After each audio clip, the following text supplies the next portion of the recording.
Kapasitas kelembagaan dan pengelolaan dana transfer pusat.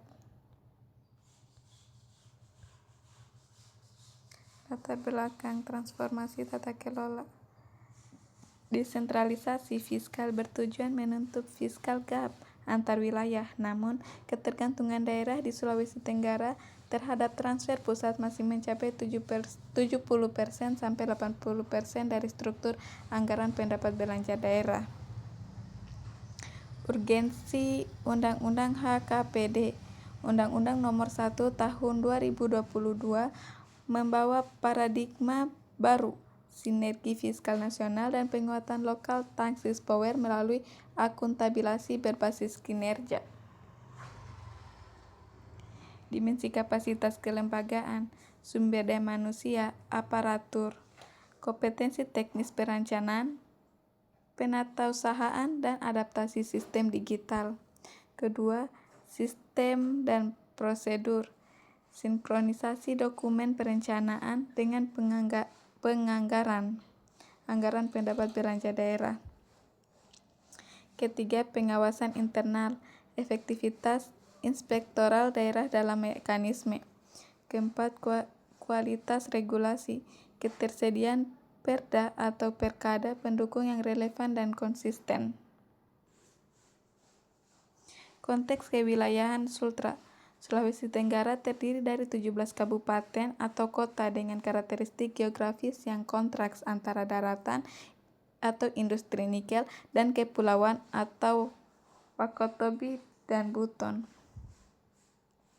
Ketimpangan infrastruktur digital dan aksesibilitas antar wilayah menjadi hambatan struktural utama dalam pemerataan tata kelola keuangan.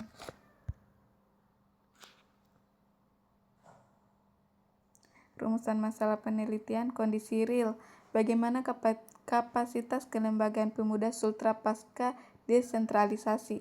Faktor penentu, faktor apa saja yang mempengaruhi kualitas tata kelola dana transfer.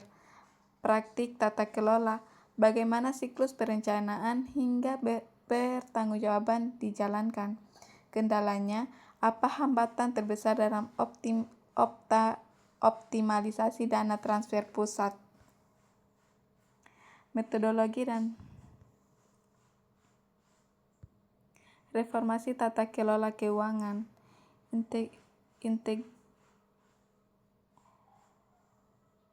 SIPD Republik Indonesia, integrasi perencanaan hingga pelaporan dalam satu sistem nasional untuk mencegah proyek siluman. Transfer berbasis kinerja, penyaluran dana bersyarat, dana tahap berikutnya ditahan jika laporan tahap awal belum tuntas. Krisna, pengusulan kebutuhan berbasis digital dan pemantauan realisasi secara real time.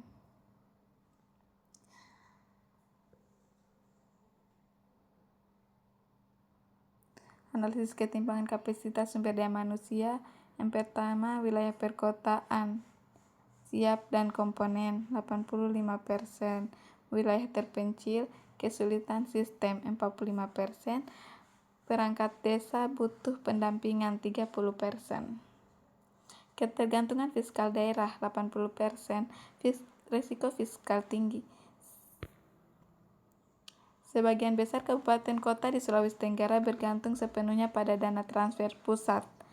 Kas daerah berisiko lumpuh jika transfer pusat terlambat karena pendapatan asli daerah (PAD) masih sangat minim. Temuan lapangan dan hambatan. Hambatan eksternal, keterlambatan juknis dari Kementerian Pusat menghambat eksekusi anggaran di daerah. Temuan BPK, ketidaksesuaian volume fisik proyek dan kelemahan administratif dalam pelaporan dana desa. Ketiga, aksesibilitas, transparansi bersifat formal. Dokumen anggaran terlalu rumit untuk dipahami masyarakat awam. Siklus tata kelola keuangan daerah, perencanaan, usulan bottom up dan Krisna.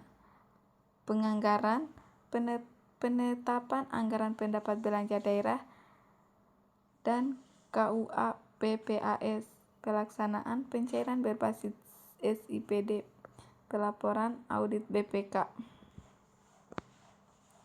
Kesimpulannya, pemerataan kapasitas, fokus pelatih sumber daya manusia pada daerah terpencil dan perangkat desa, digitalisasi inklusif, penyederhanaan informasi anggaran agar mudah diakses masyarakat.